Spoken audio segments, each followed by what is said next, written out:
Bonjour à tous, je suis Christine Charon-Moto, je suis la présidente locale de GCI Plus qui organise l'événement d'aujourd'hui. Alors déjà, merci à tous d'être là à l'heure. Vous êtes très gentilleux, donc ça c'est bien. Alors aujourd'hui, nous avons un special guest qui est Dr. Emmanuel Aguirre. Alors, Dr. Emmanuel Aguirre est quand même une des références in AI, si je puis me permettre. Il est très jeune, donc il n'a pas voulu le dire lui-même. Mais son travail a été reconnu mondialement, y compris dans les pays tels que l'Amérique ou le Canada. Donc vraiment, on a la chance de l'avoir, et c'est dommage que d'autres ne sachent pas qu'on ait cette chance-là. Et donc c'est pour ça qu'on a voulu faire ce workshop, pour qu'à travers les participants, évidemment, vous puissiez apprendre de lui, mais également à travers la vidéo que nous allons faire, que nous puissions également avoir cette information-là. Alors, nous avons également le project director, Gavin, qui s'est donné corps et âme pour ce projet. Et c'est un projet qui me tient à cœur, parce qu'évidemment, ça a commencé, ça a commencé l'année dernière avec une collaboration avec le Malaisie. Ça s'est poursuivi cette année avec Covid, évidemment, confinement. Et on a fait tout un workshop pour savoir quels étaient les entrepreneurs qui avaient le plus de difficultés. Et c'est là qu'on a commencé la collaboration avec Entreprendre au Kenya. Et là, vous expliquer où on est arrivé, parce qu'elle a fait un joli parcours pour l'instant. Et donc, on entame la dernière phase pour cette année, parce que vraiment, le projet continuera possiblement l'année prochaine. Et cette année, donc, nous avons le Business Series Workshop. On va commencer avec la première session en BD avec Gabriel, la deuxième avec Aisha qui sera là dans quelques minutes. Donc, elle aura aussi l'occasion de répondre à vos questions. Et puis, donc, la troisième session est aujourd'hui. On a voulu la faire en présentiel, déjà de pouvoir vous rencontrer, parce que même avec Camille, on a plutôt travaillé virtuellement. Donc, c'est aussi l'occasion de recommencer notre activité en présentiel. Et c'est hybride parce que, évidemment, il y a la vidéo à côté qui va se faire, qui va être publiée par là. Donc, je vous encourage à poser le maximum de questions que vous avez, surtout n'hésitez pas. Et puis, il y aura un refreshment qui va vers 10h30, 11h. Donc voilà, bonne session. Et maintenant, j'invite le project director Gavin à dire quelque chose. Alors, bonjour tout le monde, bienvenue à la dernière session de l'année. Ne vous inquiétez pas, ça va pas se terminer ici. On va reprendre cette même session l'année prochaine avec plus d'envergure, plus de progrès, avec beaucoup plus de personnes aussi. Je tiens à remercier tout le monde qui a été supporté du projet, les membres. Il y a Anisha Ingen, à tous les membres de GCI qui nous ont supportés, ici présent, il y a Elfie et Elfie. Merci beaucoup pour supporter le projet Wild Business Series et nous donner une plateforme pour aider les entrepreneurs à aller faire quelque chose d'extraordinaire.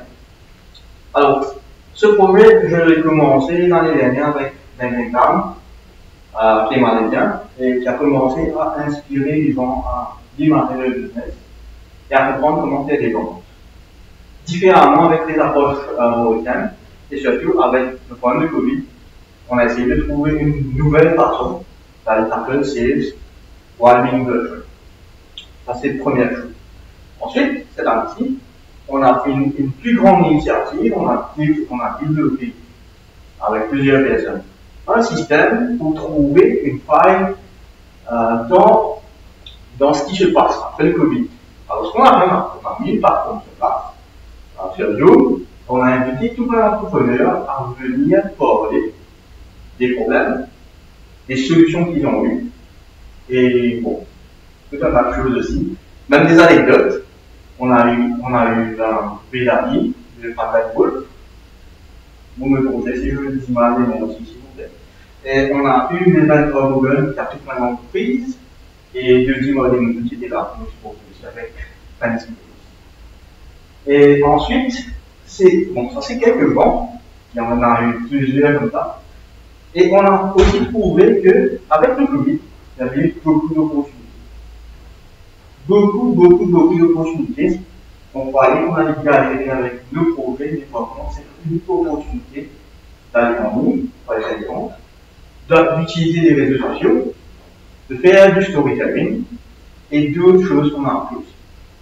Depuis cette première événement, on a pris un groupe d'entrepreneurs qui s'appelle Entrepreneurs au féminin, qui a démarré un projet de long terme, que je sais qu'il continue toujours, à changer de méthode d'approche au business. Donc, ils changent de méthode d'approche. Ils vont faire toujours des ventes, ils vont toujours aller à Saint-Cyprien pour aller faire des ventes, à l'EPS, pas l'EPS, excusez-moi.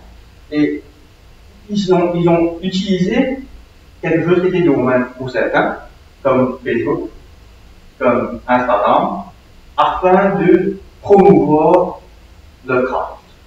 Que ce soit, quand je dis le craft, c'est toute une panoplie de produits qu'on ne peut pas citer dans une seule vidéo, malheureusement. Et de là est sorti plusieurs personnes qui ont même eu des ventes avec la MCB. Je ne vais pas nommer de nom parce que je n'ai pas pris la peine de nommer de nom. Mais merci à ce groupe de femmes entrepreneurs qui ont pu savoir utiliser ce qu'on a mis en place avec 3 sessions en commune où on a parlé de storytelling, on a parlé de la base de l'entrepreneuriat et aussi du biological et comment utiliser leur customer database parce qu'auparavant ils avaient un database qui nécessitait ou papier ou téléphone ou quelque part mais ils ne savaient pas se retrouver.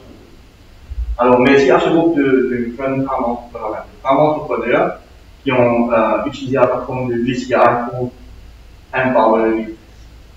Et ça, c'était extraordinaire. Ensuite, on a eu un one-to-one session avec tout le monde pour comprendre la progression avec la plupart des gens qui sont venus. Et là, on a pu trouver des failles à l'intérieur de l'organisation elle-même et on a proposé des solutions.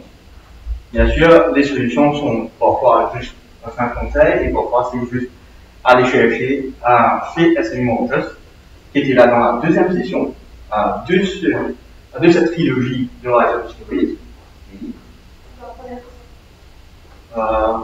Oui, excusez-moi. Dans la première session du Rise Up Business Series, la trilogie de Rise Up Series, on termine avec le paiement. Le premier, c'était sur Business Basics, où je parlais de plusieurs facettes du business qui n'est pas aussi commun qu'on croyait. Et la deuxième facette, c'était avec Alisha Ingen, avec marketing et customer branding, exactement. Et là, la dernière session avec leveraging technology avec Dr. Aimant. Je vais arrêter de parler, sinon il n'y aura pas le temps de parler. Merci beaucoup pour cette session. C'est un privilège d'avoir tous ces gens à nous aider. Merci tout le monde de nos sponsors. Merci à GCI qui peuvent donner de l'argent à ces projets d'avoir vie. Merci. Et maintenant, Dr. Aimant pour la présentation. Hi everyone. I'll speak in English, it's okay? And since we are in social distance, it's okay if I remove my mask because it's quite easier to talk in mask. So thank you JCICT Plus for inviting me today to talk about leveraging technology and how we can apply it in a small, medium business, even large business. But before we talk about leveraging on technology, let me tell you one thing which I've become passionate about. It's entrepreneurship. Now, this is a tough journey that everyone wants to embark on, right? It's not that easy.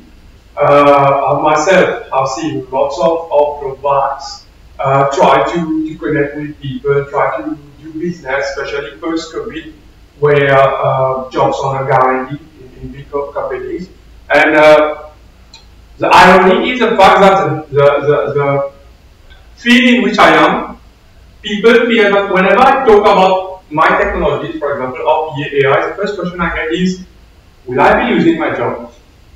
That's a perception about technology. Because one of the greatest things I've noticed, in fact, I'm writing a research paper on that, is change management and adoption of technology. Because lots of people, what they tend to think is, if I have a robot that is helping me in my business, okay, then there's no need to have employees. In fact, it's true, but it's also not true because it allows employees to upskill. So as an entrepreneur, how you can leverage on this technology? Because there are so many parameters, so many aspects that you have to look at. For example, right now I'm preparing my business model. I have a startup. We are talking about CapEx, OpEx,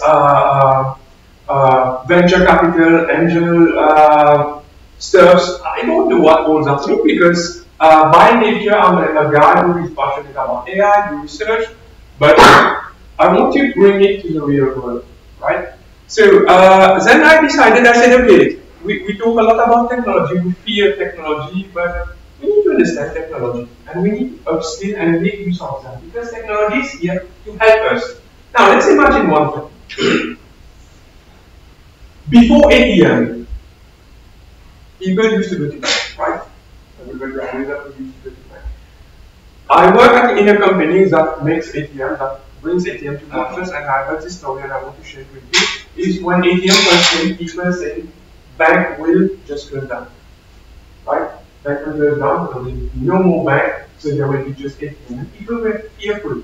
What will happen? Now, one thing that we observed was the fact that we had to educate those people to bring the change management. And now, can you think of life without ATM? We can use right now. Okay? And things are changing. And with adoption of technology, the faster you adopt it, the faster you will reap the benefit of having technology.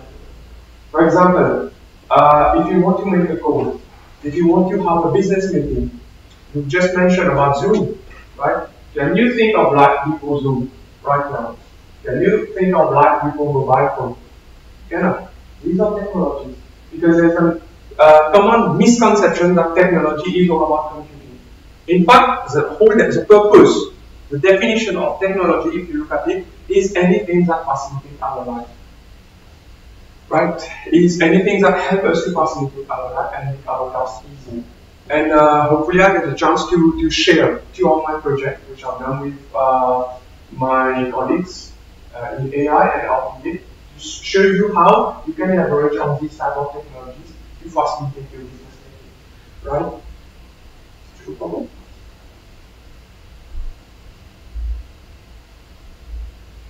Now,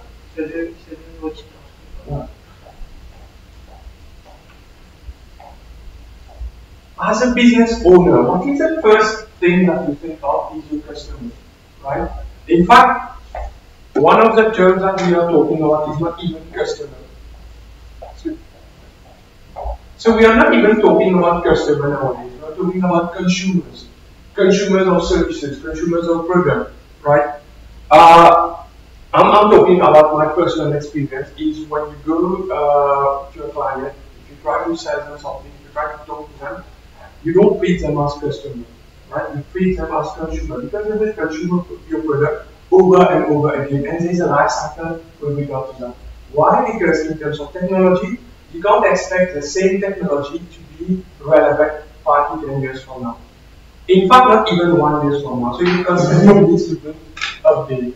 Now, this is on the customer side, the consumer side. Sorry, I was talking about consumer. This is on the consumer side. But what about on the side of the business owner?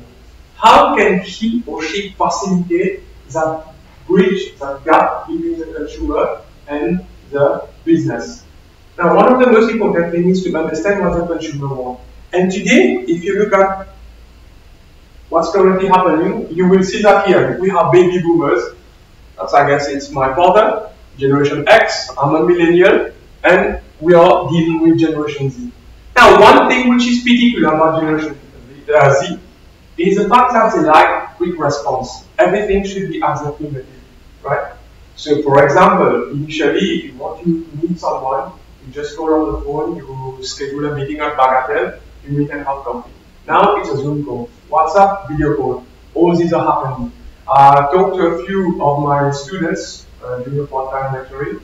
What they expect is to have quick decision making, right? So, for example, funny thing is that they're on Tinder. If they like, swipe left, I guess. If they don't like, swipe right, I guess. Right? That's what they are looking for. Fast, quick, easy service. And this is possible with the use of technology, with the adoption of technology. Now, all these are interesting, but one thing which is very important in any business, it's data. Right? If you look at how much data is being generated on online in 60 seconds, it's enormous, right?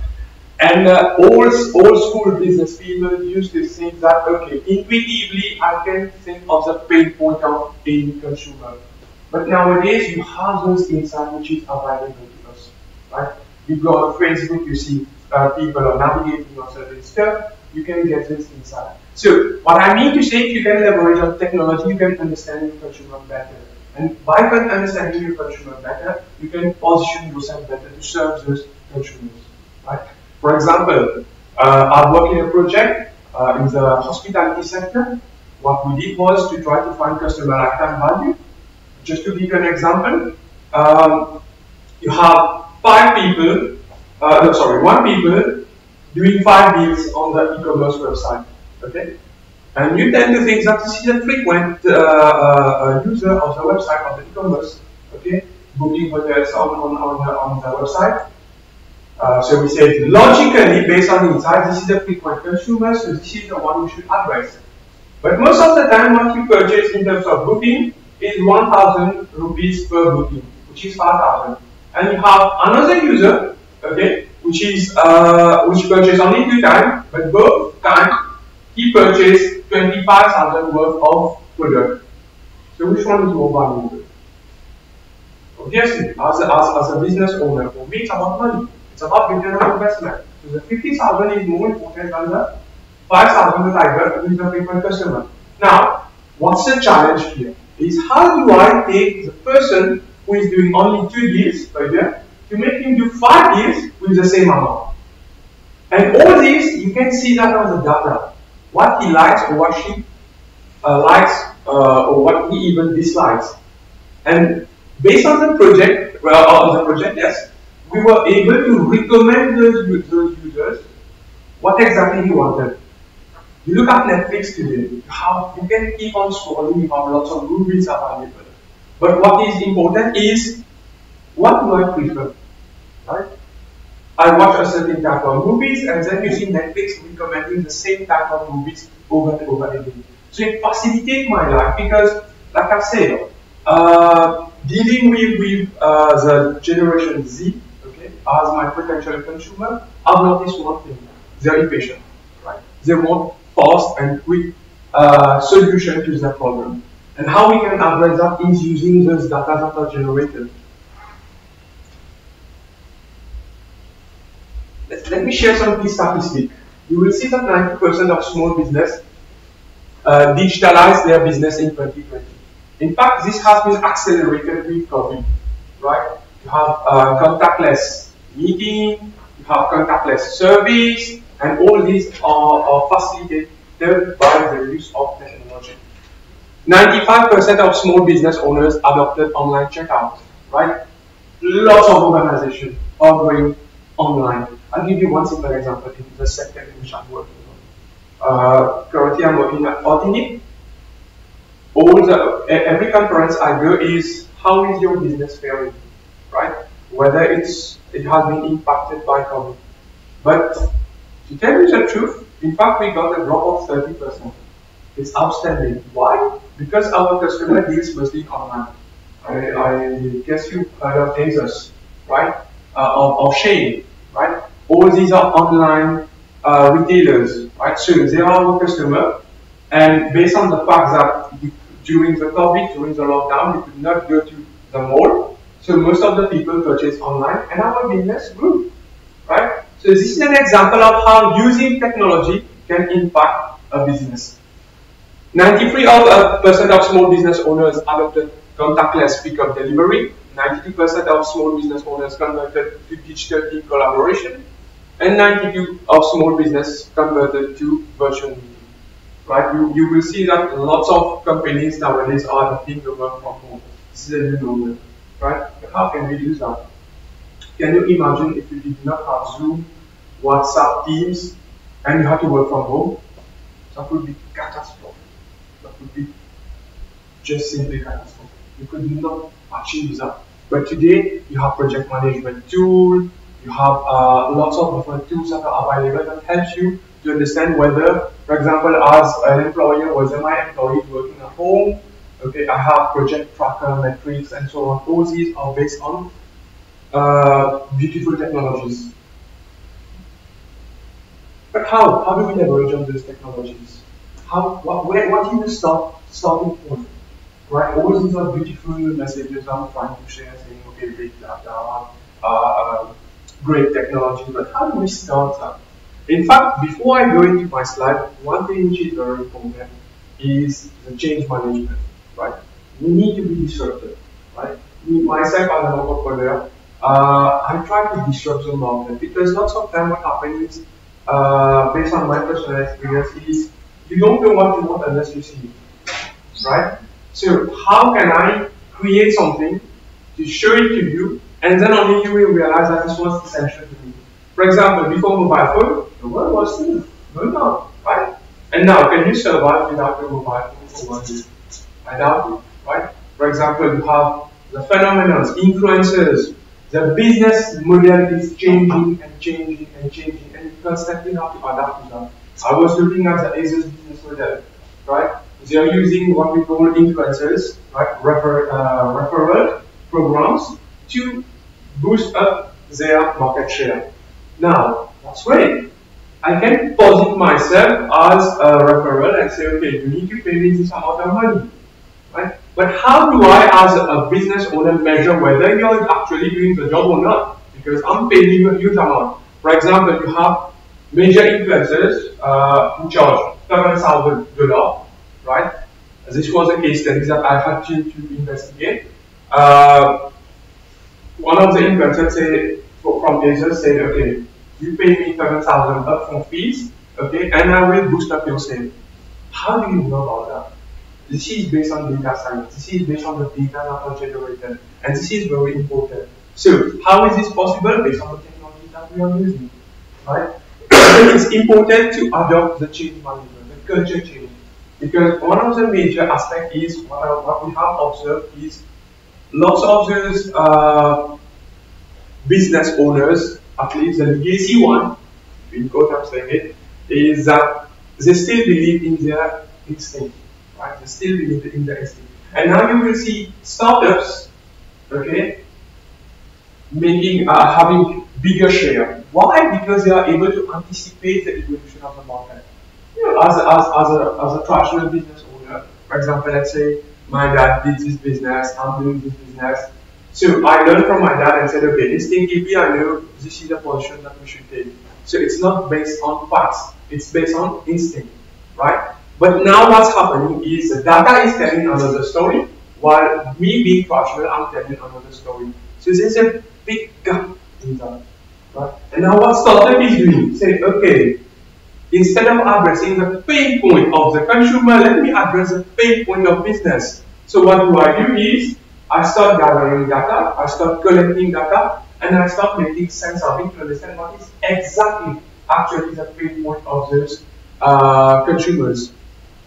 So one of the key components of any business, right? The earlier you started as a small business, as a medium-sized business, as a big organization, is digital transformation.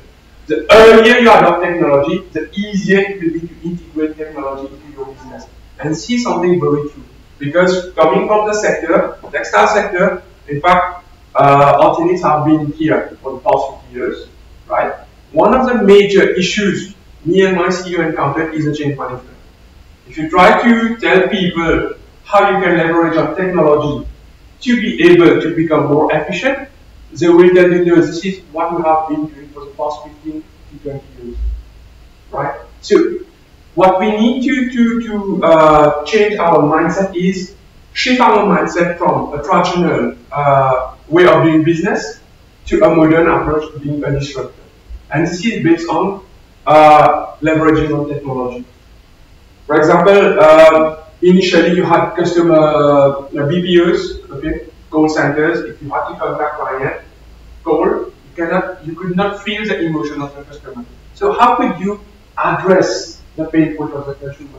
I've seen that using Zoom, when you're dealing in a way face to face, in meeting, you can understand exactly the posture, the body language, the tone, and you can address your sales pitch based on the body language of the person. right? And this is very important. So, why do we need to adopt a digital transformation strategy? Is to meet on-demand expectation, because the expectation keeps on changing. Who would have imagined that TikTok would overtake Facebook in becoming the highest consumers, consumption in terms of technology? Right now, TikTok has exceeded the amount of users in terms of Facebook. You also see Instagram, WhatsApp. Now, why? Because it addresses the specific market. Right? This is very important.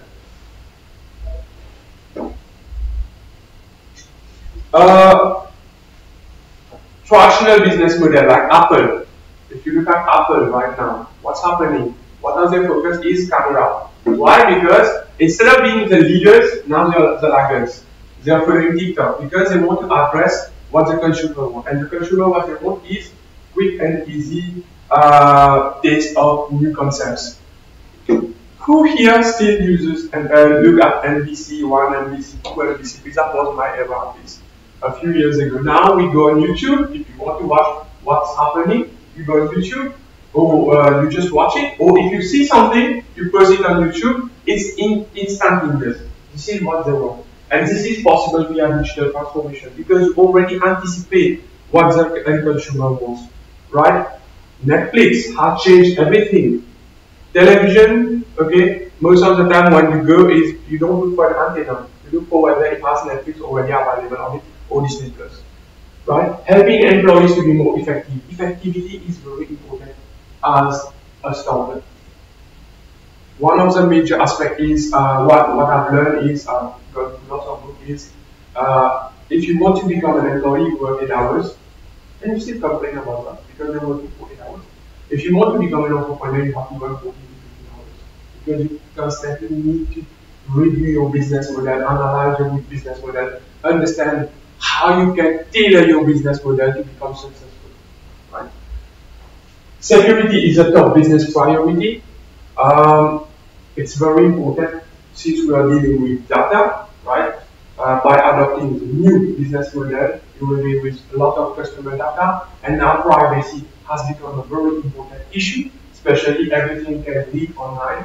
I've seen a few of my business models being used elsewhere. Why? Because I did not understand the concept of IP very well. I just shared, and unfortunately, but I would say fortunately, someone else managed to develop it and it is being used. Strengthen business partnership. Like I said, with new technologies, you have Zoom, you have Teams, you have collaborating tools that allows you to better understand your partners, especially if you're dealing at global level. For example, I am in a meeting, a group, right, talking about artificial intelligence. I have some of my friends which is in the US, some in Canada, some in Australia. So imagine that I have to collaborate with them or talk to them. It would have been very difficult without Zoom, right? And now what we can do is we can schedule a common time and then we meet there. We can share ideas. And what's great is they know who I am and I know who they are because we are able to see one another. And this is very important. So it's not a faceless consumer, right? You can see your consumer or even your business partner and make better decisions faster. With data, okay, data will always tell the truth. Of course, if you know how to manipulate it well. Any questions so far? Any question? No question, I can add something. You're talking about data, which businesses should use these. We have 1,018,000 people, 1,018,000 people using Facebook right now in Mauritius, and it's based in September. And TikTok has revolutionized it. We don't have this data, but yeah, I think people should use this data for their businesses. I talked about that previously. And for 400,000, nearly 400,000 using Instagram. And these are for business, they can use all the things that you're saying and apply and use this data to refine and see what is their target market and where are they. Exactly. And use that to make sales. Exactly. Because right now, gut instinct is not enough. Right? You need to understand what your consumer wants. And data tells you everything. And what's funny is, as a company, we tend to generate huge amounts of data, but we don't know what to do with it. So, why can't we make use of those data? We are already having, for example, like you said, Facebook, okay, Instagram. I've seen, I don't think you've ever encountered it. You go on, let's say you want to buy a watch, okay, you go online on Google, you type watch, just scroll through it. Next time you go on Facebook, you will have adverts about watch. And you will get it, it's so pertinent that at the end of the day, most probably you will end up buying a watch on eBay because you have this advert. Now, how do they do that? It's not magic. And initially, before really understanding how data science actually works in practical life, I said, wow, I need to be cautious of Google because it knows everything that I'm even thinking, right? But it is able to capture what I'm thinking of because of my typing patterns, my browsing patterns. It is able to understand that. Now, imagine you as a business owner, you are able to get this insight. You can adapt your business model, okay? When you're dealing with, let's say, the consumers, you know exactly what you're trying to address and how to address it, right? I guess you know, one of the major aspects when doing sales is you need to understand what is the pain point. If you go there and say, okay, I'm selling masks, everybody will say, well, yeah, we can get it on the road. But if you say, okay, I understand that you're having problem with the existing mask, how do I know that? Because I've seen you complaining on Facebook, right? And my mask, okay, has, let's say, more readability. Okay, I can read better using my mask. Or it is able to address such pain point, such pain point, or such pain point. Do you think I make my sales pitch better? Yes, because I'm addressing pain point. And most of the time, I've seen, I've been lucky enough to go to conference where you have sales pitch, is when they are talking to you, it's kind of asking, how does he know what I'm looking for? Right? And all these are data. And then after what I realized, I usually post that on Facebook or Insta or any other platform. But how does he do that? Right? So this is very important. Making decisions faster. And we can make use of digital transformation to do that. Now, as part of the roadmap, it is an articulation of where you're trying to go, right, by making use of all this data. Your strategy for arriving at your destination. It allows you to understand the end objective even better by making use of data. And like I said, let's say if you're in a business partnership, you try to look for a business model, your partner tells you another business model, you're unable to understand what's happening.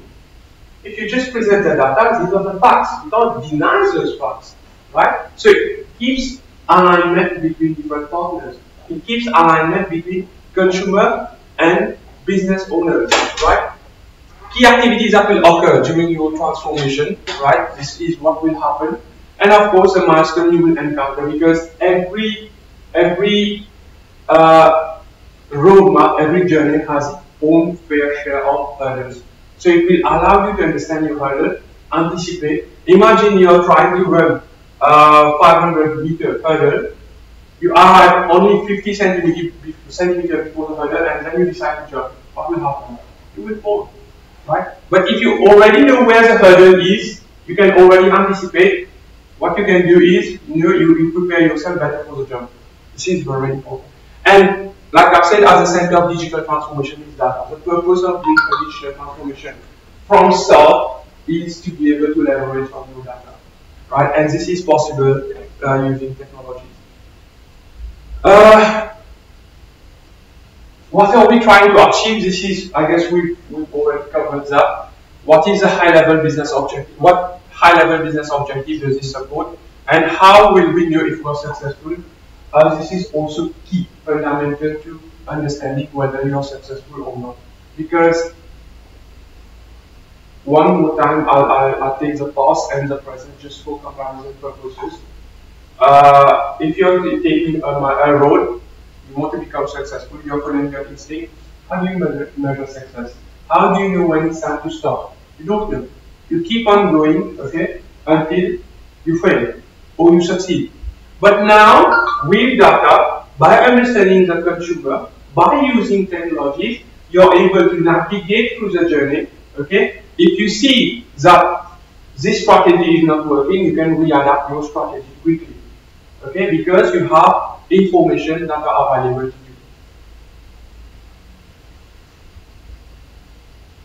Now, I will not talk about data strategy, rather I will talk about some emerging technologies that are helping SMEs, that are helping business owners. It's RPA and artificial intelligence, right? You heard a lot about artificial intelligence. In fact, it's one of the fascinating topics right now. It's a buzzword, it's not really a buzzword. In fact, we are already surrounded by AI. You look at Netflix, it's already using AI, Google is using AI. Because I remember one of the conferences I went in Mauritius with people, and I said, who uses AI? And nobody could understand that they are already surrounded by AI. For example, Siri, Netflix, your TV, aircon, everything is becoming smarter and smarter and smarter and smarter. So how can we leverage on that? And what makes this possible is via data, right?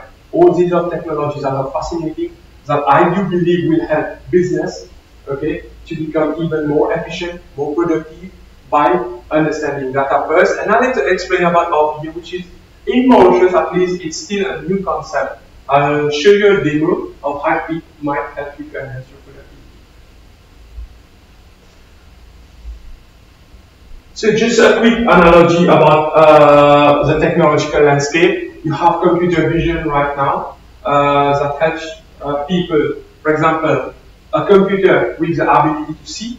Okay, you have natural language processing. You have chatbots which are available now. So instead of relying on an end user, I guess everybody here has experienced at one point in their time trying to call, for example, Mauritius Telecom and having to wait for a few minutes, if not 15 to 20 minutes. Sometimes it might take even longer than that to get a customer support, right? But now using chatbot, you just state your problem, you can state your problem, and a ticket will be created and you will have your service instantly.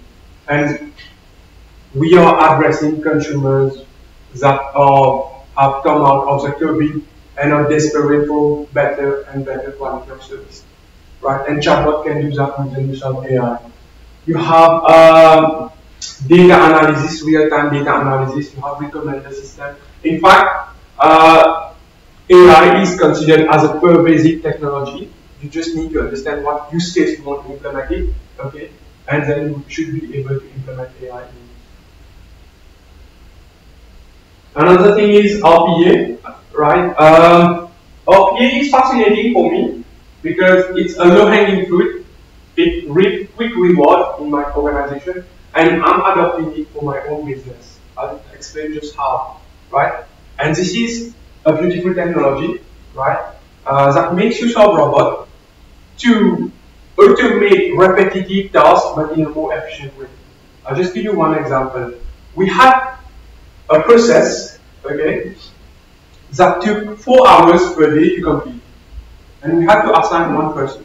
He was a brilliant person, but the problem is you have to do lots of data entry. And this is part of the job because unless you put all the data, you won't be able to get the certificate. And the certificate is important for export, right? So 4 hours per day was done over the past, let's say 5 years, okay? And when I came, I said, okay, while you are doing this, he said, you know what? Because we need to generate the certificate, we need to input all the data based on our test, what we are doing. So I asked you to be able to get the appropriate validation for export. I said, fair enough, but why 4 hours? He said, have you seen the amount of data that I have to enter? And then I asked, okay, where are you getting all this data? It's from Excel. I said, where do you want to put it? On a website. I said, on a portal. I said, okay, can you just export it there? I said, no, because each one has its own specificity. So you need to have human intelligence. I said, okay, let me investigate, right? Now, while investigating, 2 things I've achieved. The process was long, okay, it had 5 to 10 tasks. I managed to make it 4 tasks a month. So it was already a lean process with the use of RPA. And the second thing is, I was able to use a robot to do the same task, which he took 4 hours to do in 10 minutes. And this was kind of magic to me, right? And this magic can be part of your day-to-day decision-making process for your business.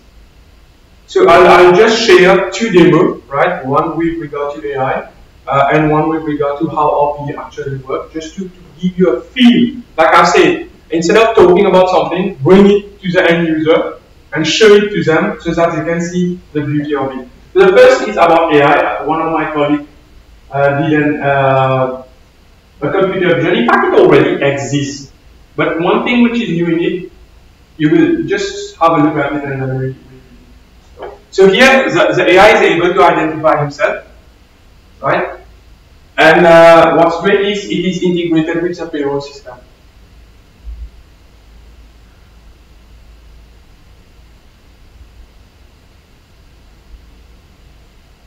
So right now, when removing his mask, they're able to identify him. Now that's a problem because everybody should wear a mask. But how do you control whether someone is wearing a mask?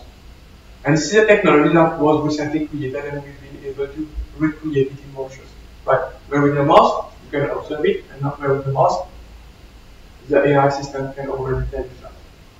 Now, you might be saying, okay, this already exists, but how do we integrate both of them, wearing a mask and identifying your face at the same time? Right? And this is something that we are creating right now.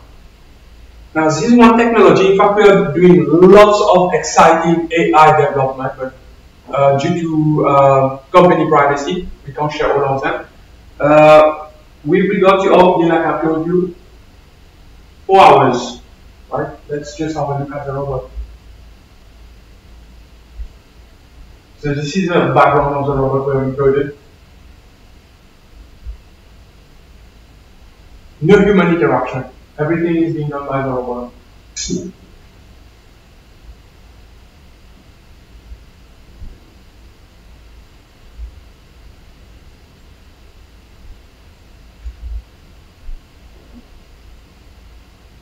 So in a way, I'm just sitting down and allowing the robot to do the job for me.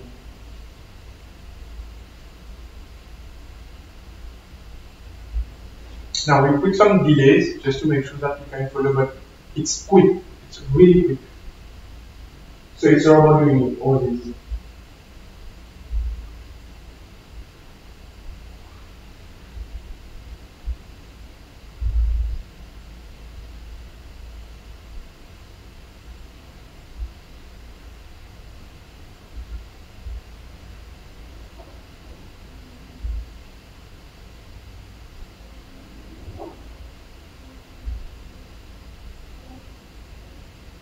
And part of this process is using AI because you will see these red boxes. This is the AI identifying the different region where it has to fill the information.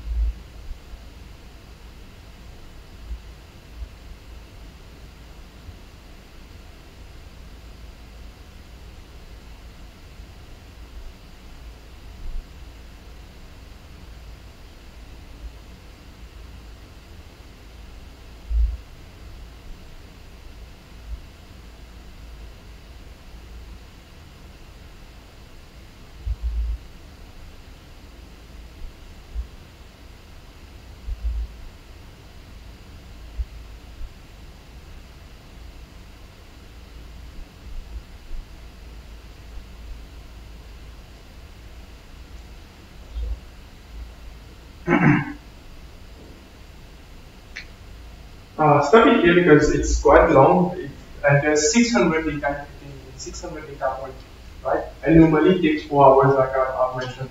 So all these are fascinating technologies that are available, but we just need to understand how do we adopt it as part of our business. And what's great that now we have low-code or no-code platform, it is even easier to integrate this technology into our daily ways of working. Right? So while this is happening, what I suggested the guy to do was to start a funny code to relax, chill, and allow the robot to work. But as a matter of fact, he had other tasks to do where it required more complexity. The guy was able to use his time there. So data, like I've mentioned during this presentation, is an important asset for your organization. if you know how to make use of it, right? Today, data is considered as an asset for an organization. It's no more just a source of information, but as an asset. Knowing how you can use technology to capture data and make use of it has become fundamental for every business to succeed, right?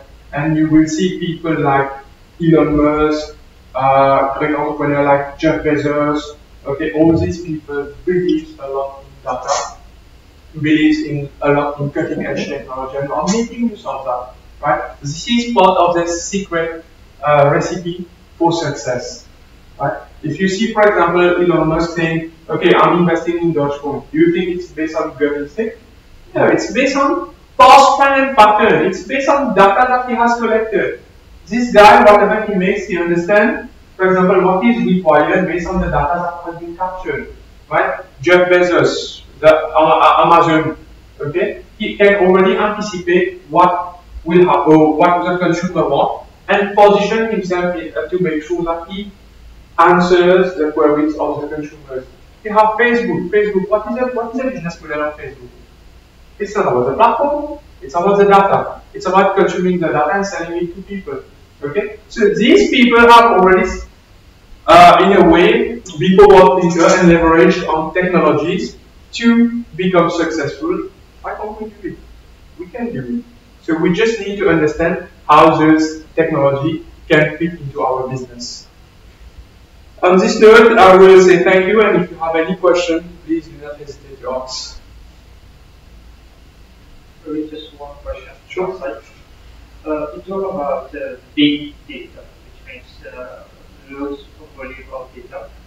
So, two questions. The first one is, do we have companies and procedures that provide the service to? We heard about Facebook, but do we have, for example, our business to want to have a specific data? Do we have companies and procedures that provide this service analyzing big data? That's the first question. And the second question is, for example, you said you are typing such and such thing on Google, and Facebook is already recommending this. What is the line of demarcation in data privacy? Because for me, that's the breach of data privacy. Sure. And the breach, and also the line of demarcation between data privacy and achieve legitimate. I guess it's a very good question, a great question actually. The first one is, this is a pain point I've been able to address, and I've developed a software that does analytics and RPA implementation. Right now we are working on ERP 2.0. So in fact we've targeted a sector which is offshore sector, right? Because of so many regulations, we have an ERP which we have created which is compliant both in terms of GDPR, FSC. I've studied all the different regulations to understand what is the compliance that they have to address, and we've been able to create an ERP along with integrated solutions such as AI. And we are trying to go further than that. Is if you have an ERP, you need to enter data. So how can we leverage on RPA to do this process? I've studied a business model. You have a wealth management company that have customers everywhere on their in the world. So we have created a standard invoice, and based on this invoice, the customer just sends us the invoice, and you can just use RPA to use OCR to read it and put it into the ERP, which automatically generates the ledger, file all the information to MRA and to the relevant portals. This is one thing. We are also working on chatbot.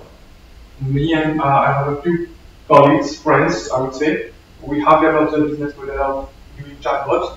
In fact, one thing that I've done, I've been very meticulous about that, is not doing so much kind of show off about my technology, because I want to make sure that I provide customer satisfaction first, and then you will become the referral point instead of me talking a lot about AI or chatbot or even other technology. For example, you've seen the guy with the mask. See something that was developed. The mask thing was developed in 2021 February.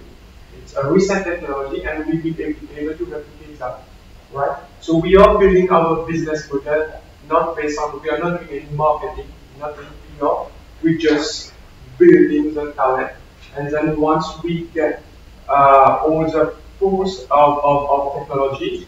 Secondly, you go to the supermarket, you tell me what you want, and we'll be able to get it. Now, this is one thing. Your second question, which is, I said, very interesting, is in fact, I've asked this question in one of the conferences, virtual conferences, and I got a great answer, as a matter of fact. Let's say, for example, you're on Facebook.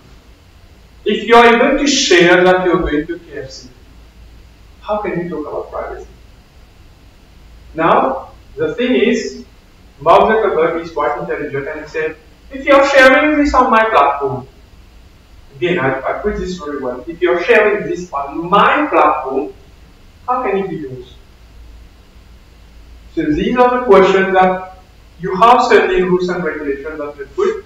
Yes, GDPR, it's up to the end user to be cautious about it. If you don't want your information to be, let's say, shared everywhere, you should not proceed. But you can't be digitally. So you understand that this business model is very simple. You want to be connected.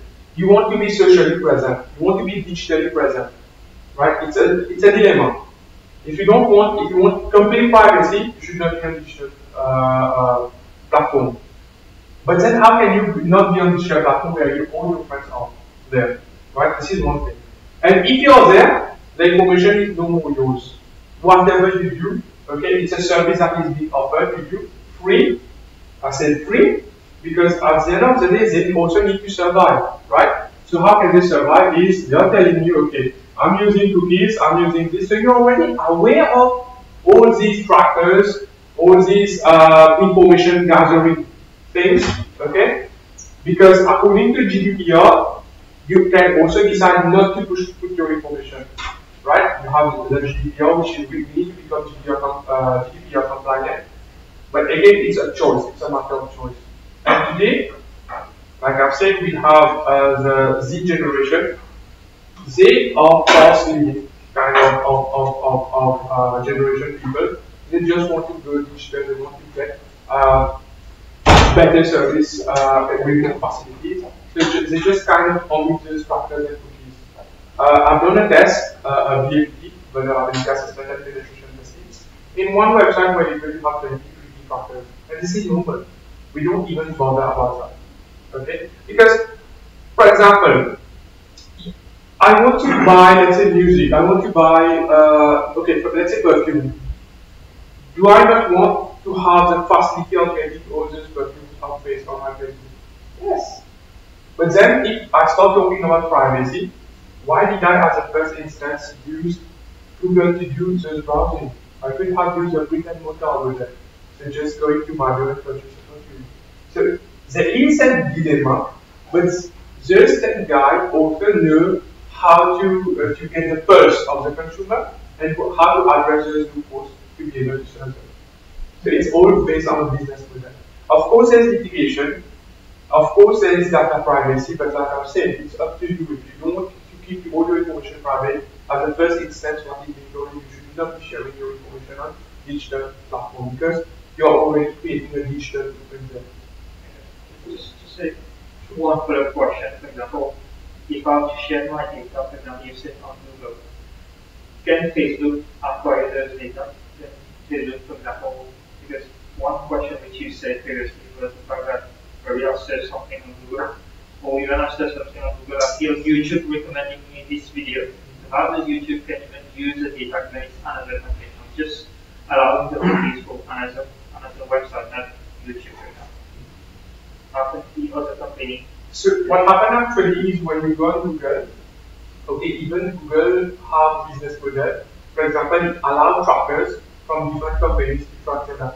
For example, if you look at SEOs, what SEO does, this is also yet another business model. If you want your website to be ranked first, second, or third, you have to pay for it. So if I want to put my tracker and know what you are doing actually, let's say you visit Google a lot, you type a lot, and I want to know your information, I pay for that, I put my tracker. Of course, there will be certain restrictions, but most probably I will do it based on your ID.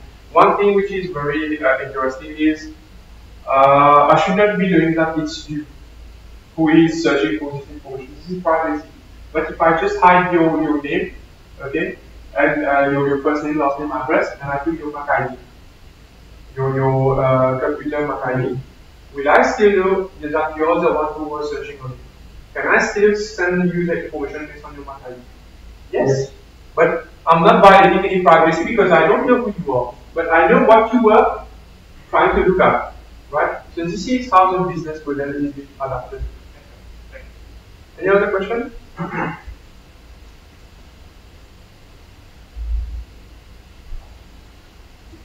Any other questions?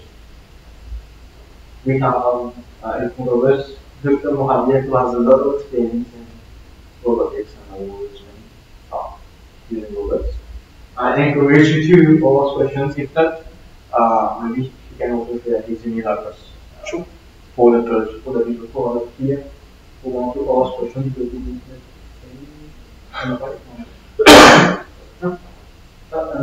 Sure. Sorry, guys, I have two questions, and they will talk about the human aspect of business. But in our businesses, we do have the data. So that's one way of making your customer happy with it. And then there are there's another type of business, like we have seen on the new session, is one where you build a personal relationship with your client. So you build who you are as a business person. So I'm just thinking, how do you balance the two? Like, is that we are going to sort of outsource knowing your customer by using the data, but at the same time you have to build that relationship with the data, just the data. So how do you go about balancing?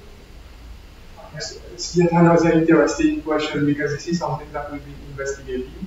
In terms of market intelligence, what we are doing is we are gathering customer bias data, also users, and so on. And initially, even I thought, I had the perception that we could put a chatbot there. So if they have anything that they want to share, okay, they can just write it on the chatbot and then file. But of course, you have certain customers that like to have, let's say, a close personal relationship in terms of business making, in terms of doing business. And preparedness is a key word here. So once I get all those data, okay, it's not necessary that I use a chatbot as a medium. But I know exactly what is the pain point of the customer.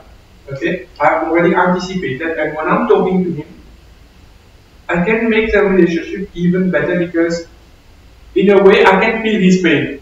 Because I've seen his data, right? So I can feel his pain and I can know how to adjust my strategy based on those data by providing him with more appropriate services. So it's a mixture of both. Yes, we cannot replace human beings when doing business. That's so true. But in terms of mundane tasks, for example, let's say some level 1 assistance, let's say Mauritius Telecom, for example. This is a very common question. Why I'm taking this example is because everybody, at least at one point in their time, had these type of encounters where internet went down or some issues with the line for connectivity. You have to call support, right? You do it at 8 a.m. in the morning, they're fresh, you will get a good service. You do it at 8 in the afternoon, it will be not so good experience, right? But if you do it with a chatbot, and right now, it's a pressing issue that I want to address because it is specific to a use case. I'm trying to address a pain point. I don't want to build any kind of relationship with the support guy or support person, right? I just want them to fix my problem. So in this context, a chatbot will be most appropriate. So it depends on the use case. If you want to do selling, let's say for example, upselling, cross-selling, of course, a human, you cannot replace a human. But you can prepare yourself as a human by using those data to get insight about your consumer before talking to them. But in terms of support, most of the use cases I've observed is you can use an AI. I will not say to completely replace a human being, to assist the human being. Because not every problem is repetitive. Some problems are unique in nature. Let's say I've developed a chatbot actually in one of the companies in Mauritius, but again due to privacy issue I will not mention about it. Is you try to explain your problem to the service provider. In case the robot is unable to understand quick time, you will get a customer support which will immediately be put in touch with you, right? So there is always a follow-up. But in case a chatbot has been able to resolve your problem, okay, nobody will contact, for sure. So this is how you adapt your business model. Chatbot for the sake of chatbot, just putting a chatbot there and expecting it to solve your problem will not solve the problem. But this is a subtleness and nuance of I would say that even the art of doing use cases, of working in use cases, to be able to kind of create value by using AI, right? My main mission right now is not to just implement AI and just go off with it. It's not about that. It's not just promoting chatbots or this and that. My main mission is how we can use this technology to help human beings to go to the next level.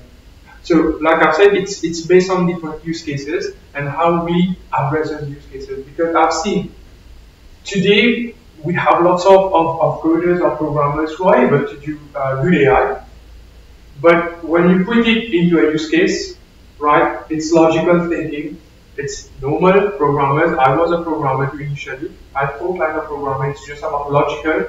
There's a problem, we solve the problem. And we are able to solve the problem, but we are not looking at the bigger picture. The bigger picture is how we can bring value. Okay? Sometimes by looking at the problem, what we can do is make it more lean.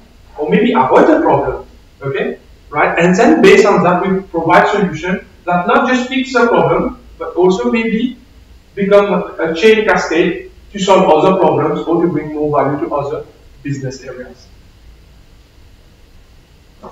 Another practical question. Maybe this has already been addressed in talks already. It's all about, so we're talking about data, we're talking about how we have to organize.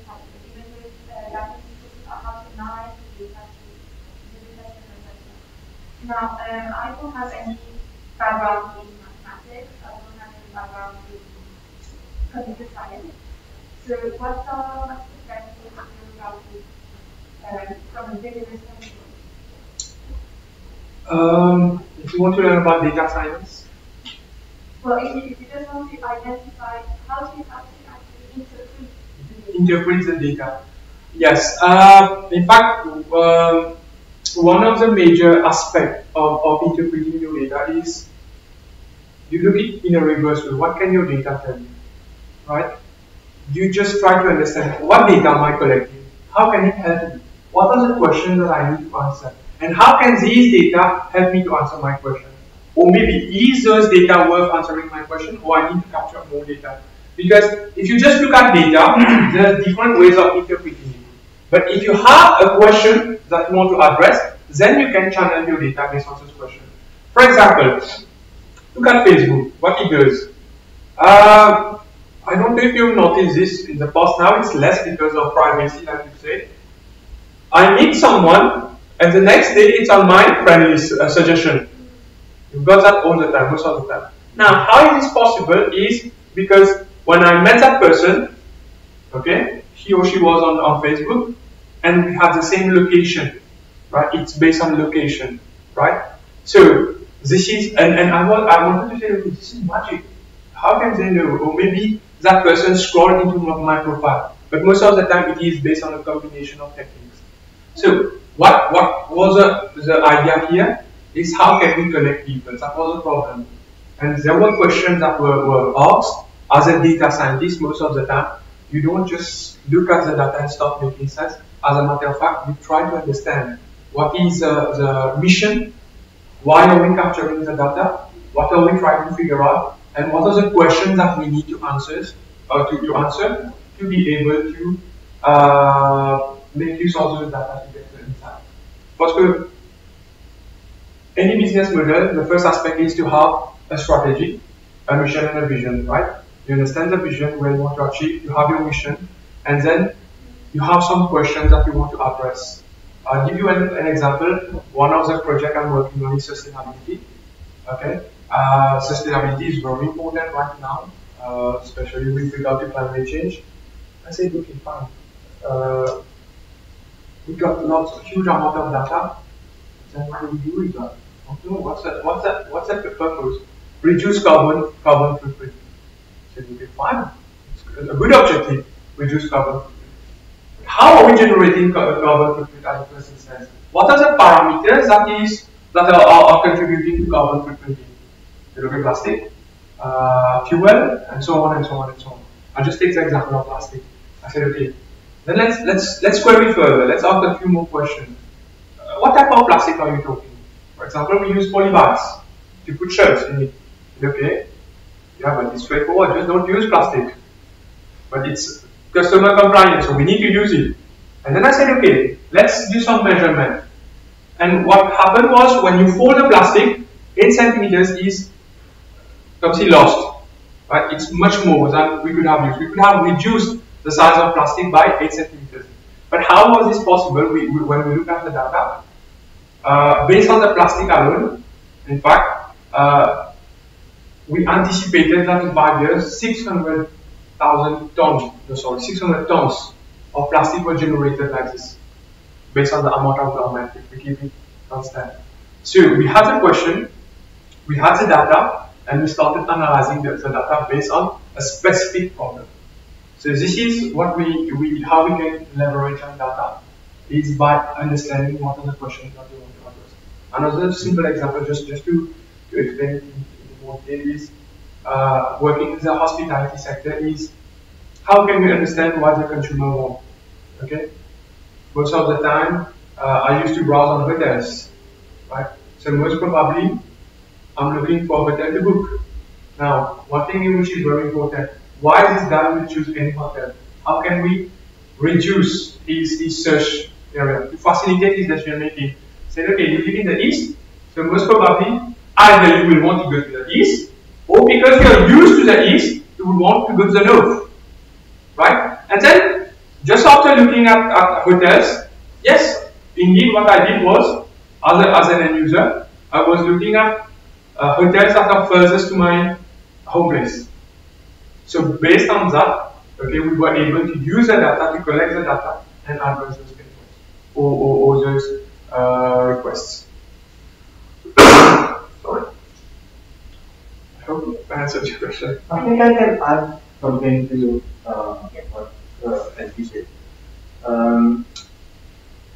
First, if you want, your question was about how can someone who doesn't have knowledge in IT and data science and even mathematics use data for his business or her business, whatever stage here it is. Yeah. And I had this question before because what they want to do is, they need to do is to understand their business model first. Then look at the business model and what data is required inside of the model. Because like you said, there are a lot of data and you can use as much as you want, but what is data without a purpose? And the purpose is to something in your business. There's something to be saved, there's something to can be reduce wastage as for the plastic, there's something to be something specific to your business. So what you need to do, use your value personnel and all the things that you work out in your business plan and your model, and use this data to reflect what you want to achieve in your business model. It can be simple data, very simple data as demographics. You just use a good example, a guy who wants who wants to go to hotels, and maybe he wants to go near his place or there's something around, and this is basic information about the location point. Maybe not even his name, but maybe his age group, his preferences that you worked inside your model, and location. Location is key inside this.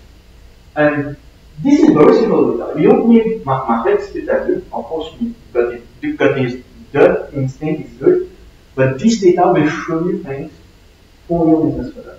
So, no facts. Yeah, exactly. Facts that can help your business model. And using those facts, you can boost forward whatever you want to boost, but you don't need to complicate your analytical data big. Don't complicate your thing. Use your model and use data that you have, that you need. It can be keywords, as you will talk about it. It can be simple data that you can use from the government. to apply it in your business model to boost. For example, a guy boosted by 8.7% his sales just by using Facebook. Yeah. And one thing which is very important is, as a business owner, we need to understand what is the question that we want to answer. Yeah. So most of the time I've had several experiences good and bad, but I've learned a lot throughout the journey. Even the bad one, I've been able to learn a lot. Is you go to a company, say, okay, this is my data, make sense of it. So, yeah, I can make sense of it, but what do you want me to do? Said, make sense of it. I said, yeah, of course, I understand, make sense of it. How do I make sense of it? I said, but you're the data scientist guy, you're the AI guy, so help me to improve my business. I said, yeah, I understand, this is very clear to me. What do you want your data to tell you? He said, I don't know, you tell me. But it's your data, how can I tell you what your data is telling you? So that was a debate, okay? And then I realized maybe one of the major aspects is awareness, and hopefully this is what we are doing right now via this discussion, is to understand exactly what we want to achieve. I've seen companies generating 40 terabytes of data, and when we ask, okay, 40 terabytes of data you're getting, what was the purpose of getting it? Yeah, but this is how we use IT, right? To capture data. So I just do some entry, you will be using that entry, and then we store it somewhere. Yeah, but why are you storing it if you have already used it? Yeah, but this is a traditional way. We have to show the data. Who knows? Once in a blue moon, we might be looking at past record to see what we did. So, but then you can look at trends and analysis. For example, you're doing sales based on seasonality, right? It's a very good question. Seasonality, when is sales higher? So we can start preparing, we can put more resources, right? Because one of the biggest win for a CEO, for a business owner, is how to use its resources well. And based on this data, you can understand seasonality, you can expect when sales will boom, so you can put more people there and less people here, right? All these are information that are provided. You already have it. You just need to know how you can explore those data and make use of it.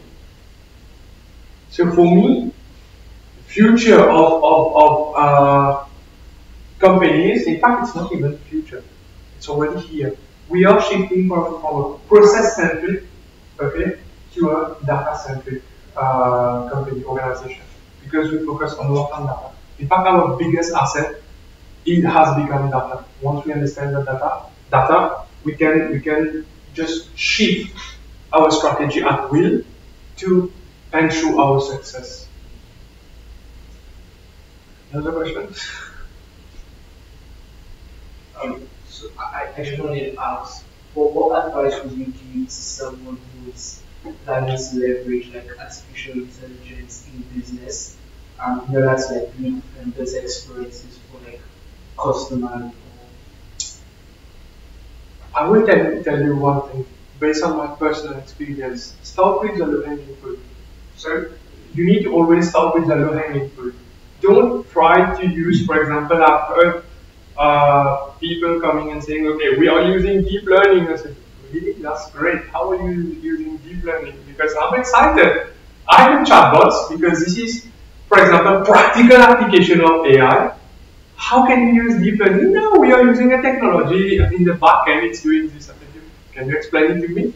And then, because we want to engage in complex terms, saying that we are adapting the newest technology, okay, to create better PR in a way, that we forget the essence of doing business. It's assisting customer, right? So, by using low-hanging fruits, such as, for example, chatbot, which is easy. Nowadays, everybody can have kind of chatbots for dummy and start with a chatbot. And what's great is the chatbot learns, so you don't need to get it right the first time. You just put it there, and then based on the data that you have collected, again, the importance of data, you can adjust your services on the chatbot to be able to understand more about the customer. Second thing is, if you want to use AI, one of the most important aspects of using AI, adopting AI, is to understand the use case, make a solid use case about AI. Normally, when we talk about adoption of AI in an organization, the first concept, the first context is what exactly is the use case about. For me, one of the challenges I occur when I talk about my startup is everybody comes and say, hey, can you put us an AI in my organization? I say the first thing is I need to investigate to understand what exactly it takes. Some time at least. It's not a quick win. It's you need to understand what business model you are doing, how you are doing it, understand all that, and then propose solution. Right? And based on that, it becomes very difficult. But the basic of everything is to understand the analytics. For example, I will answer one more question about what you said is exploratory data science or analytics. It's a basic of data science. You just need to understand and make sense of your data initially. For example, what is the mean age, okay, median goal that we did. So it's simple mathematics that can help us to better understand our data. We should not be tangled up with complex theories. Complex theories are there, but we have not reached there yet. We are talking about autonomous vehicle. It's been there for the past 5 to 6 years. I've had the chance to work on level 1, but then I realized that it will take another 10 years to be able to completely do that. Why? Because of unforeseen circumstances. But I've seen lots of people saying, okay, no, we want to embark on startups doing autonomous vehicles. But you need to understand the use case. You need to understand the complexity of the use case. I'm not saying it's not a thing that will come soon. In fact, it has accelerated. But it will take the time it takes. We need to have all the resources, all the parameters, the right environment to be able to do something. For example, in the US, you have autonomous truck, but with special roads. Right? Can we do that in Mauritius? Maybe right now, no. Let's say in terms of the metro, can we automate it? Yes, of course, because it has dedicated track. But these are use cases. The way you analyze your use case, you understand your use case is very important. And then the second step, or I would say even the last step is how we use AI in that. Because unless we understand it, how can we expect AI to understand it? Because at the end of the day, AI is about machine learning. So it learns from us. So if we don't know about the use case, how can the AI understand the use case? Right? So I hope I've answered your questions. Any more questions? I don't think so. I think we can end the first talk with this, and we'll return after. So we need to take 10 to 15 minutes break.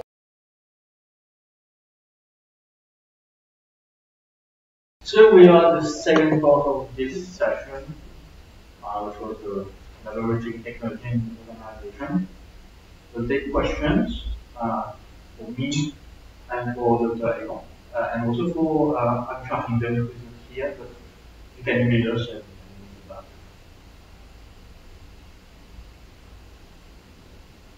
Who wants to start?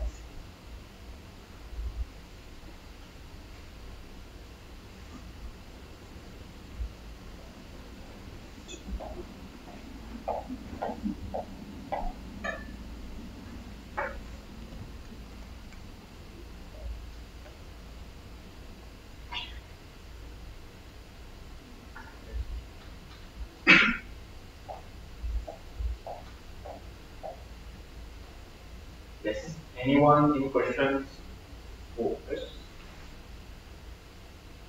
Anything to know about the business? Anything more? What thing you would like us to ask question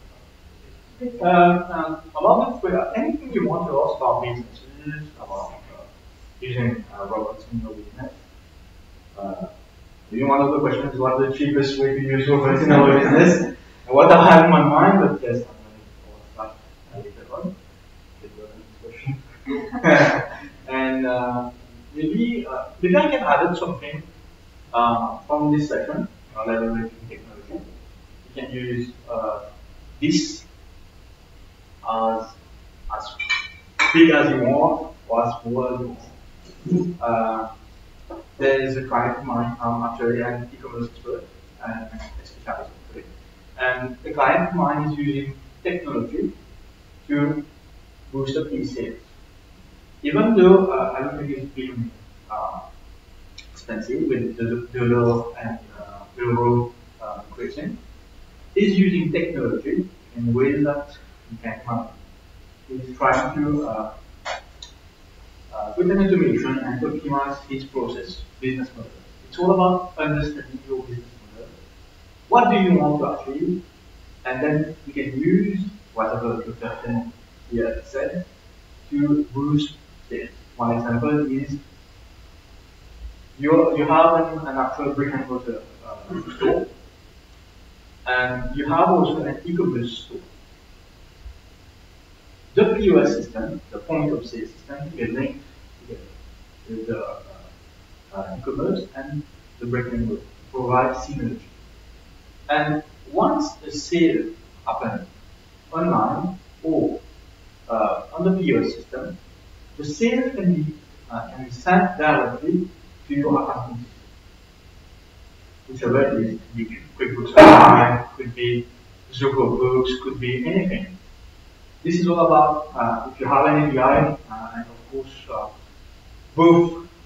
both ways, you can connect them. But if I'm wrong, yes. And one of the things is how to do sales with it.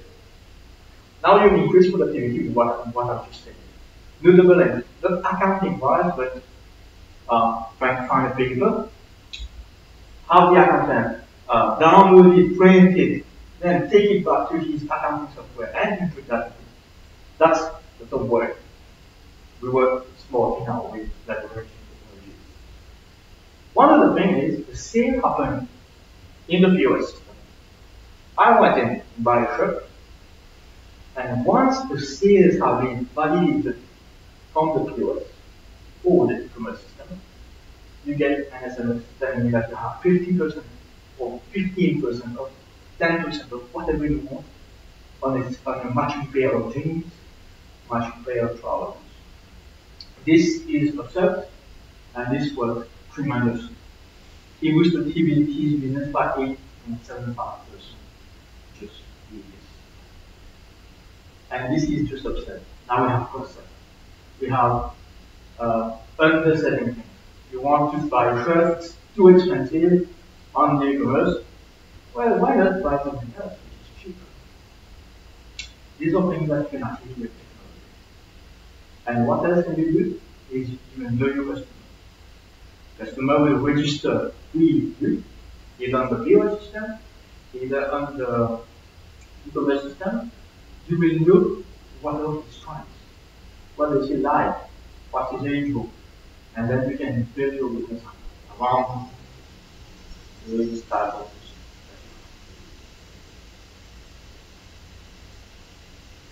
Yes. I have a question about TikTok. Yes. Because I think I'm not too old for TikTok. But for me, it's I don't understand the concept of TikTok.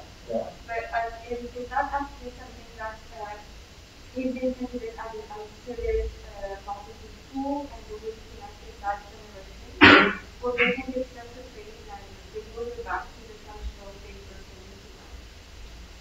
Before Dr. Raymond will continue with it, I want to add something just to what he said. A year before, we didn't have any books on TikTok. You can try to search absolutely. There's no metric on TikTok, and yet he is the leading social media platform. First 1 minute video on it, but it's leading, and no one talked about TikTok before TikTok. So what's happening is it depends on TikTok business model and how he wants the people to grow, but it's also about first factor and how TikTok wants to continue increasing this product. But then I want to just point out that TikTok before 2020, we didn't have anything. No one knew that something would come and revolutionize. And you're not the old no one. This is one thing. Uh, if you want privacy, don't go TikTok. If you, yeah, of course, if you want privacy, don't go TikTok. If you want group sales and your target market is there, and you find that the niche you are is there, and people are like just scrolling about videos over there. One thing I've seen is Lil Motions is on TikTok. Lil, the one who said, I don't know if you've seen. He's on TikTok. Then why is your business not on TikTok? Follow his stuff because they are using the data and you're on TikTok. So yeah. I can mention something with that. If you study the market, the business model and stuff, if you go back at the different business models, what was it trying to address? Every business model is trying to address a pain point. Let's look at Uber. If you look at the story of Uber, there was the DC guy that wanted to get a taxi. I think it was just after Christmas or New Year. They were unable to get a taxi because it was difficult at that point in time. So they decided, why don't we create an app to be able to track people or have people that connect to Uber and we can get taxi services. It was a pain point. Another is, I guess we watch social networks, Facebook, the story of Facebook, is trying to connect people. Now, TikTok is trying to advertise how can we create short video, because more and more we look at the current generation, it's more into dynamic content. It's not really static content. For example, right now, Google is an encyclopedia server, and we keep on browsing and looking for information. What they want is you go on Google, you just type it. Right? This is one example. Ebook nowadays, and now you have audiobook variation. You have animated. For me, business series, I always watch the Strategy Investor on YouTube. Okay, it's 5 minutes or 15-minute series. Okay, I can get a glimpse of the whole book. So I just like to watch animation. Now, TikTok initially when it started, it didn't do. And during pandemic, people were frustrated staying at home. So instead of just posting, getting bored, just writing, they started making videos, boosted. And like you said, you're right. In fact, what we are looking at with the platform is TikTok, Insta, and YouTube. To look for influencers, right, so that they can help you boost business through the referral method. Right now, one of the best business model is influencers. And this is why TikTok is helping in that, because Kamilana started with a simple thing, simple concept, and it gets millions of views. Right? So when you look at the success story of this guy and you look at how he actually reached TikTok, so you see that there is kind of how do we call it? They consider conspiracy, and hence they managed to become successful. You look at Apple's business model. Apple used to be the leader. Apple, everything created was innovation. Today, what is innovation? Is about making better camera. Why? Because there is a feature using TikTok. So instead of bringing better innovation, it's more about camera, because now we have to follow TikTok. Because people want TikTok, people don't want Apple. If Samsung decides to put a better product in terms of camera, they will go on Samsung. So this is how the market, the technological market is evolving. And how quickly they can post about editing and posting. So what we did at the image posted, actually one of them. Yeah, That's one question. There's one thing which is that Majesty is the first in Africa in terms of ease of doing business. In terms of ease of doing business. On a practical side, your business is how easy or how difficult it is to incorporate a commercial company, you have good commercial company, and have all those different parts. How easy is it to do this? What are the triggers you can face? Yeah, it depends on the business modality or the business nature, which can change what are the things that you should bring with you while while incorporating and registering with the services like or maybe EFSC. But incorporation for a company, which you're talking about, is very simple. It's 7 days to if you have a name, suppose Garden Limited, you go and register for the availability of the name, and get another Garden Limited. You can get that. It takes around 2 days to confirm the name and 7 days to register the name. And after that, it takes about 2 weeks to incorporate the company. That's the maximum length. But you can do a company in that time. But depending on the business nature. Because, and not just the business nature, because now you have UBOs, which is very important in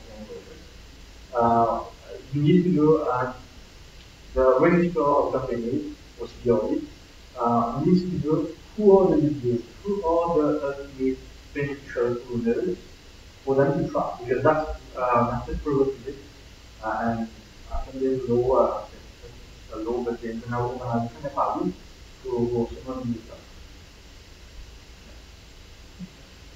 Just one further question.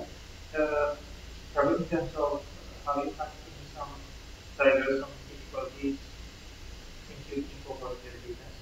And the second thing which I also wanted to know in terms of filings, how many filings you have to do in terms of, for example, when you incorporate company building and all, for example, now you can list of beneficial owners, disclosure of the beneficial owners, or even reminder that there was for companies now you have a dedicated platform called Cibris. Yes. So how many filings do you put these into? For example, I'm just doing a small business. How many filings do I have to do for every? Okay. Let's take your business. Depends on the business again. If you're making money out of your business, you have to pay state. You don't take any money, zero money in your account, you don't have to be registered in the MOA as an employer to pay state. But you have to do your corporate tax. That's mandatory. You have to do filing under ROC, registered company yearly for the account, and you have things to pay license fees. That's a registration. That's a filing. If you don't do the thing, they'll penalties at each end. And in terms of filing, you do have like one, two, if you have a registered employee, you have to file every month. If you have new employees, it's about 4. If you have, it depends on the business. If you're VAT registered, like voluntary VAT registration, then there will be quarterly VAT registration, quarterly VAT filing. But it depends on the nature. If you're a general retailer, for example, and just a fund of below 6 million, you don't have to do VAT registration. And it depends on the volume. If you want to gain back what you pay, and instead of just giving them to customers, let's put inflation on the price. Yeah. It depends on what you want to achieve. But there's maybe 10 filings per filing. Yeah. Depending, if I take one per month, it's 12 filings, plus one at policy level, and 2 at for corporate tax and policy level, and OQ filing. The corporate traffic is not mandatory. For example, the VAT, you have to meet the threshold of 6 million. Yeah, mandatory. But for the corporate filing, even if you have those elements, yes. You have to, yes. If you don't pay, there are penalties. Even if you don't pay for 4 years. Even for 3 licenses, you have to. And you can ask for a waiver if that's the first time you can ask for a waiver, but that doesn't mean that you'll get financial. And fees depend on your business nature. So the credit license fee depends on your business nature. If you're a local promoter, it's 100,000 rupees. If you're a general here, it's free because it goes to an giving 5,000 rupees. Bigger of them, bigger 5,000 rupees. It's a startup incentive. Okay. What?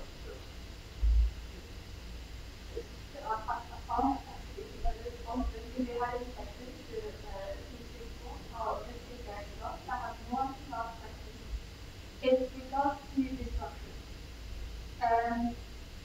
So it seems it's both kind of up now, disruption.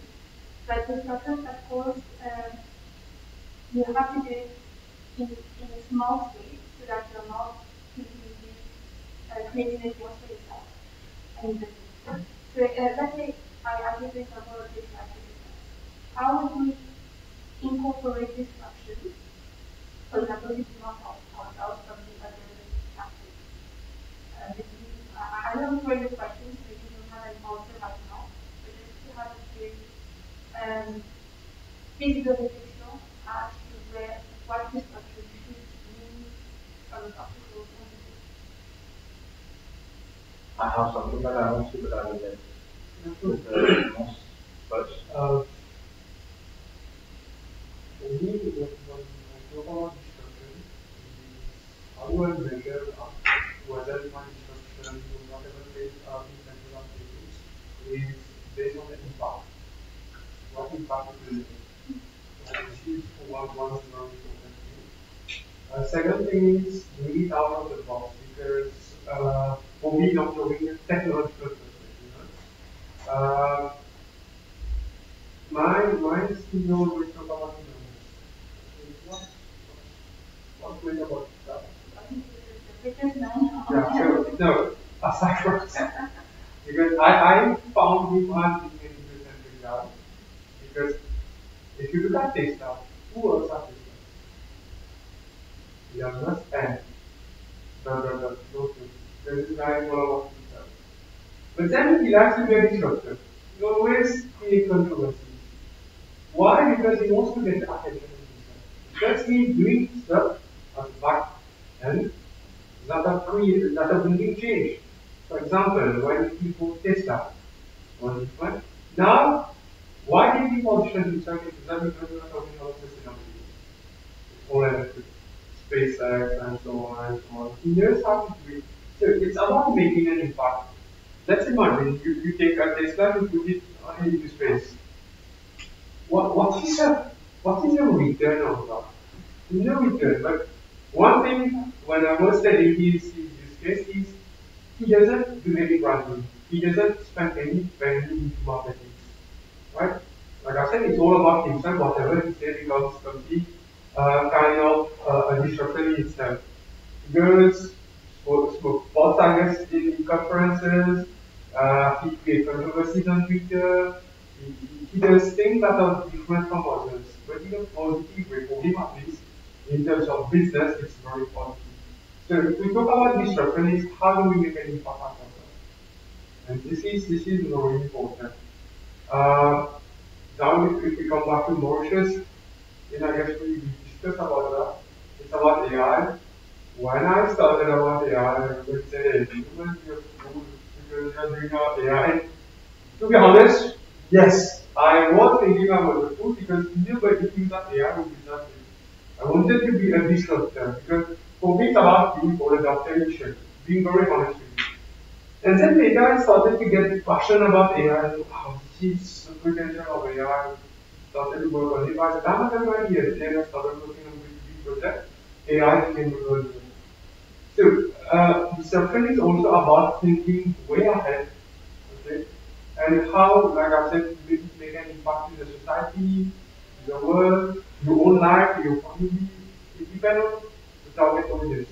Because, for example, in my own life, just to make it in a very simple analogy, I'm used to wearing jeans. Tomorrow I wear trousers, a pair of trousers. it's a disruption. Right? In terms of family, let's say every day I do something and suddenly I start doing something new. So it depends on the term disruption of how one would want to make an impact. Let's say, for example, the society. And it's also not perception. I do believe it's also not perception. I think it's becoming a buzzword because everyone's talking about it. That's the first thing. And normally, you're very comfortable with where you go to get with that question. And the problem is, now you're not comfortable with how comfortable you are. Then you want to disrupt that comfortability. I don't know if you understand what I'm trying to say. Because what you want is another thing. That's your very comfortable. But you're comfortable for this change. You're comfortable to go and do this thing because you're not comfortable right now. And if you want disruption in your business, it depends on how your business is. You want to be resilient. I'm always take the case of a ruler. A ruler can be bent depending on what is the target of the ruler. You should bend it to how to break. And if you want to disrupt your business, it's about how elastic you want to be, and how hard are you willing to push for it to push. And also how much risk you're willing to Of course, it's up. But disruption is good. It's about change. It's about being better. We don't want to disrupt and go back 10 years back. We want to disrupt and go further, of course, everywhere. But disruption depends on the goal. What do you want to achieve? And how are you going to disrupt your business after that? You don't want to dismantle your business completely. It's like a car, and yes, I want my car to perform better. You'll end up having the car for a certain amount of time, just because you put parts on our side, and then you look at the car and say, yeah, what do we need to do now? When you could just add something that could boost the capacity of the car. That's simple. And also, if you want to disrupt your business, don't work in your business, work on your business, on your strategy. Don't work inside of it. Go beyond and see the big picture, and you want to achieve that. How I want to do that. This questions on how to do it. I used to be a business engineer. I knew this works. Yeah. Have any question? No? And everyone listening this video, I encourage you if you have any questions. If you are here, then maybe you have any questions. You can email us. Maybe you can email Lucia directly or us individually, any way you want, and we'll be happy to answer the questions. And thank you everyone for this session, for the session level 1. Today we talk about leveraging technologies with Dr. Simon Mohammed. Thank you very much. We remain at your disposal for any questions.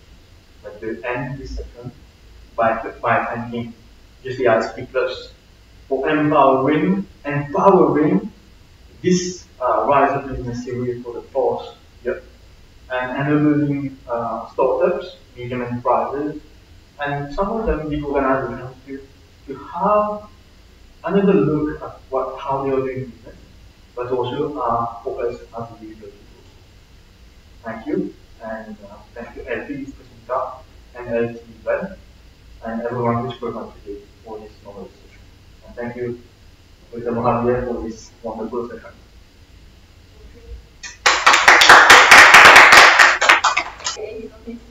I'm recording it.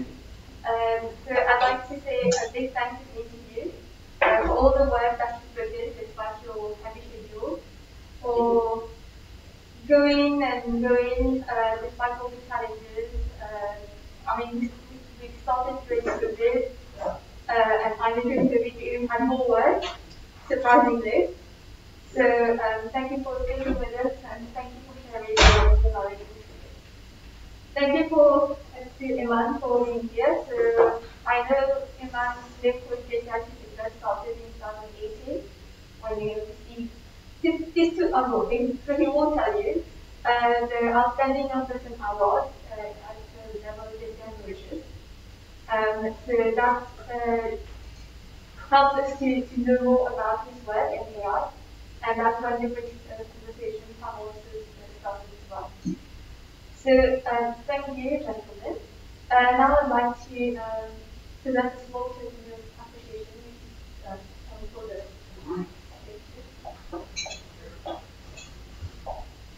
I didn't do that before. sorry. I didn't do that before. Yeah.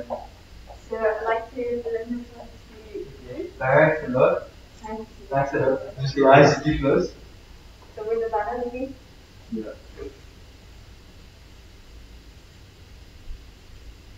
Thank you.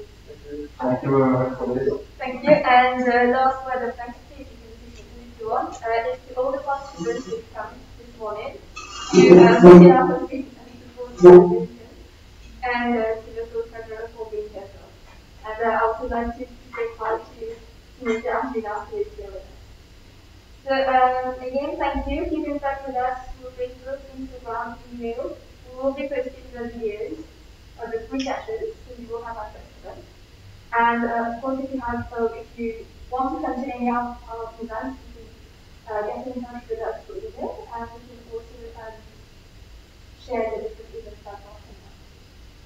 So thank you, and have a nice, long weekend.